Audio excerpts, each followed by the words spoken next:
جبریل کا آنا تو چھوٹی بات ہے، اللہ نے زمین سے اٹھا کے عرشوں پہ کھڑا کر کے بولا علی آجا میرے حبیب، آجا تیرے میرا ملاقات ہونی چاہیے، دوست کو دوست سے ملنا چاہیے، ملاقات ہونی چاہیے۔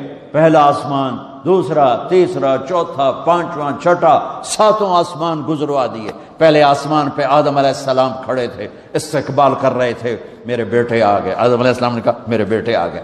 دوسرے آسمان پہ عیسیٰ علیہ السلام، دوسرے آسمان پہ عیسیٰ علیہ السلام، زکریا علیہ السلام کھڑے، یحییٰ علیہ السلام استقبال کر رہے تھے، ہمارے بھائی آ گئے، دو جہان کے نبی آ گئے۔ تیسرے آسمان پر یوسف علیہ السلام کھڑے تھے پھولوں کے ہار لے کر۔ چوتھے آسمان پر ادریس علیہ السلام کھڑے تھے پروٹوکول لے کر۔ پانچویں آسمان پر ہارون علیہ السلام کھڑے تھے فل پروٹوکول کے ساتھ۔ چھٹے آسمان پر موسیٰ علیہ السلام کھڑے تھے فل پروٹوکول کے ساتھ۔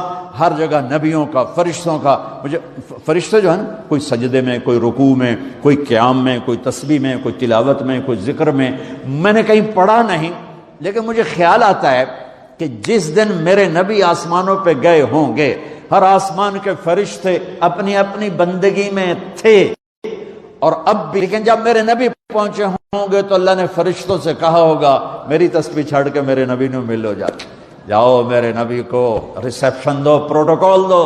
سورے فرشتے میرے نبی کے قدموں پہ قربان ہو رہے ہوں گے۔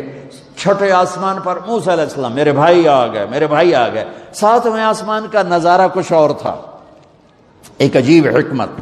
ساتویں آسمان پہ ایک بیت اللہ دیکھا، جیسے مکے کا بیت اللہ، اس کا طواف ہو رہا ہے، اور اس بیت اللہ کی دیوار کے ساتھ ایک بزرگ آدمی یوں بیٹھا ہوا ہے، سفید داڑھی ہے ناف تک، اور یوں بیٹھا ہوا ہے، وہ نہیں اٹھا ہے، وہ ایسے ہی بیٹھا ہوا ہے۔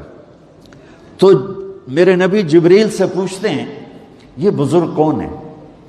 تو وہ فرماتے ہیں یا رسول اللہ یہ آپ کے دادا، آپ کے جد، آپ کے باپ ابراہیم علیہ السلام ہیں۔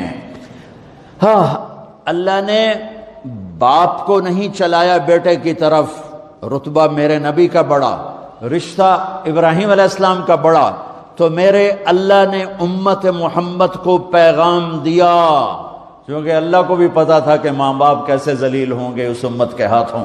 میرے نبی سے پوچھا گیا یا رسول اللہ قیامت کب آئے گی؟ آپ نے کہا اللہ کو پتا ہے، مجھے کیا پتا؟ کہ یا رسول اللہ کوئی نشانی بتائیں۔ تو سنو، یہ جوان بچیاں بیٹھی ہیں، میرے نبی نے فرمایا جب بیٹیاں ماؤں کو ذلیل کریں گی تو قیامت آ جائے گی۔ بیٹے تو کرتے ہی رہتے ہیں، بیٹے تو بک بک کرتے ہی رہتے ہیں، میرے نبی نے فرمایا جب بیٹیاں بھی ماؤں کو ذلیل کریں گی تو قیامت آ جائے گی۔ یہ اتنا بڑا پاپ ہے، یہ اتنا بڑا گناہ ہے۔ حالانکہ قیامت آئے گی جب دنیا سے مسلمان مٹ جائیں گے، جب کفر ہی کفر ہوگا، اللہ قیامت کو قائم کرے گا۔ لیکن ماں باپ کو دکھ دینا، درد پہنچانا، یہ اتنا بڑا پاپ ہے کہ اس کو قیامت کے ساتھ جوڑا، اور خاص طور پر جب بچیاں ماؤں کو ذلیل کریں گی تو میرے نبی نے فرمایا قیامت قائم ہو جائے گی۔ تو وہ یوں بیٹھے ہوئے آرام سے، وہ نہیں ہلے۔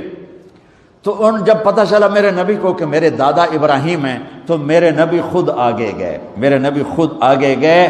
پیغام ہے کہ بیٹا عرشوں پر بھی پہنچ جائے تو باپ کے سامنے جھکنا ہی بڑائی ہے، ماں کے سامنے جھکنا ہی بڑائی ہے، باپ کے سامنے جھکنا ہی بڑائی ہے۔